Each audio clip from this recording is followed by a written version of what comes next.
आज का टॉपिक है वेदों पर आधारित अन्य साहित्य, अर्थात जो 4 वेद हैं उन पर आधारित अन्य साहित्यिक ग्रंथ कौन कौन से हैं। इन साहित्यिक ग्रंथों के बारे में आज हम जानकारी आप समस्त लोगों को उपलब्ध कराएंगे। वेद पर आधारित अन्य साहित्यिक ग्रंथ में सबसे पहले संहिता, दूसरा ब्राह्मण ग्रंथ, तीसरा आरण्यक और चौथा उपनिषद तथा 5वां श्रोत्र सूत्र है। अब इसमें एक एक का परिचय हम आपको उपलब्ध कराएंगे। जैसे संहिता किसे कहते हैं? संहिता का तात्पर्य वेद के मंत्रों के संकलन से है, अर्थात जिसमें वेद के मंत्रों का संकलन किया गया है उसे ही संहिता कहते हैं। ऋग्वेद संहिता, यजुर्वेद संहिता, सामवेद संहिता, अथर्ववेद संहिता, सभी वेदों की अपनी अपनी संहिताएं हैं। अर्थात जो मंत्रों का समूह है, जो वेद है, वही उसी को संहिता संज्ञा से बोधित किया गया है। संहिता के बाद दूसरा आता है ब्राह्मण ग्रंथ। ब्राह्मण ग्रंथों के अंतर्गत जो संहिता में संग्रहित मंत्र हैं उन्हीं मंत्रों की विशद व्याख्या की गई है। संहिता में संग्रहित मंत्रों की विशद व्याख्या ब्राह्मण ग्रंथों में की गई है। सभी वेदों के अपने अलग अलग ब्राह्मण ग्रंथ हैं। ऋग्वेद के ऐत्रेय और शांखायन ब्राह्मण ग्रंथ हैं।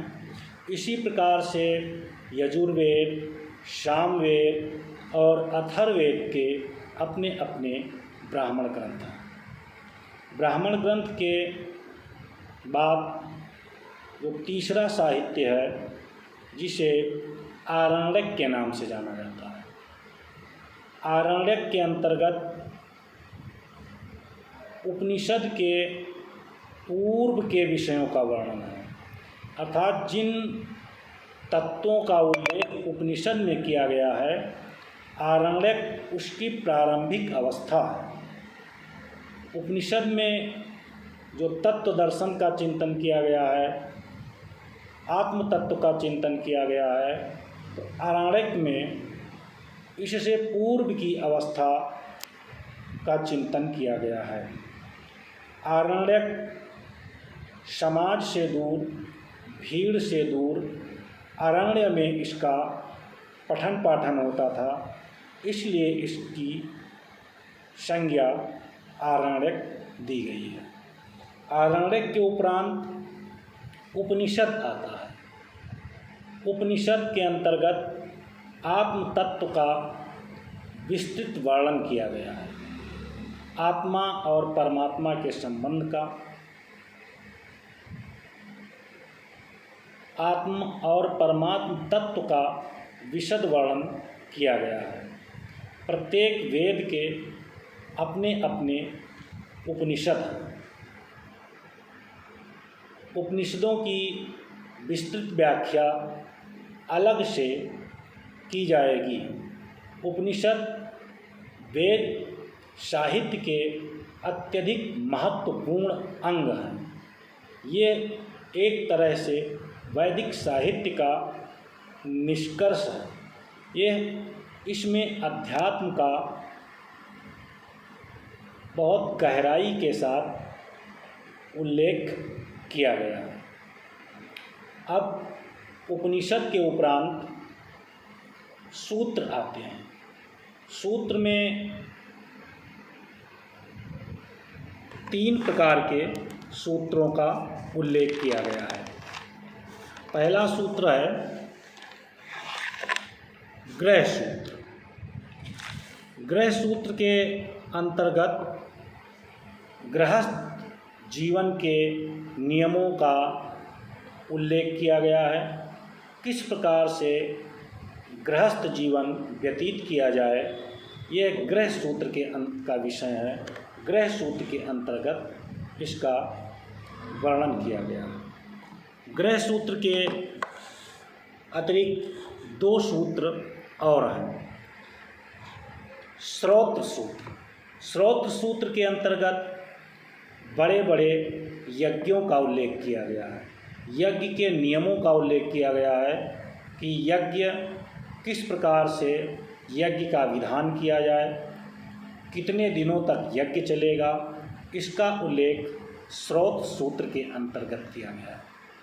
तीसरा सूत्र धर्म सूत्र है। धर्म सूत्र के अंतर्गत राजा और प्रजा के कर्तव्यों का उल्लेख किया गया है। इसमें भी किस प्रकार का आचरण किया जाए, इन तत्वों का उल्लेख किया गया है। इस प्रकार वेद पर आधारित जो अन्य साहित्य हैं उनका एक संक्षिप्त विवरण रहा, उनके संबंध में एक संक्षिप्त जानकारी रही। पुनः इसकी पुनरावृत्ति हम कर दे रहे हैं कि वेद पर आधारित अन्य कौन कौन से साहित्य हैं, जिसमें पहला संहिता भाग, दूसरा ब्राह्मण ग्रंथ, तीसरा आरण्यक और चौथा उपनिषद, पांचवा श्रौत सूत्र और सूत्र हैं जो 3 प्रकार के हैं, श्रौत सूत्र, गृह सूत्र और धर्म सूत्र। इस प्रकार से वेद पर आधारित अन्य साहित्य का उल्लेख, अन्य साहित्य के संबंध में इस प्रकार की ये संक्षिप्त जानकारी है। अगले वीडियो में उपनिषद शब्द की विस्तार पूर्वक जानकारी हम आपके सम्मुख प्रस्तुत करेंगे। ओम श्री हरि।